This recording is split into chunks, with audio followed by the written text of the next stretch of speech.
Madam Speaker, we can assure the House that the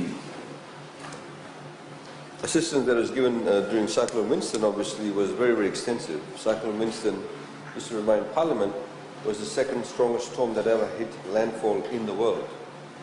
And obviously it caused widespread devastation. It wiped off 1/3 of the value of our GDP.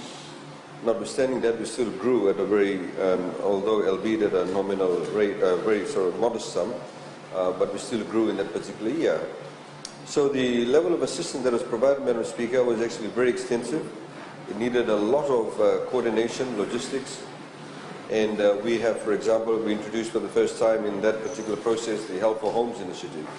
And I know the Honourable Member has been particularly perturbed by one or two areas where he feels, in particular, I know he's highlighted Tavuni, and where some people have still not been able to fully utilize their cards because of various investigations. But overall, Madam Speaker, if you look at the level of assistance that has been provided, over 90% of all the people have received their goods, they've been satisfied with what they've received.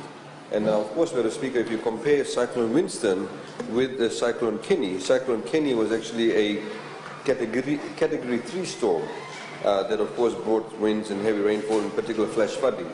And as we know, that Honourable V.M. Pillay, as we mentioned yesterday, has been very heavily involved in that respect. And we have also, Madam Speaker, rolled out what the Honourable Prime Minister announced before his departure for Chogam, the Cyclone Assistance Relief Effort, or what we call CARE, for Fiji. So various aspects to that. We have what we call the homes care, the farms care, sugarcane care, leaseholders care, welfare care, and e-transport care.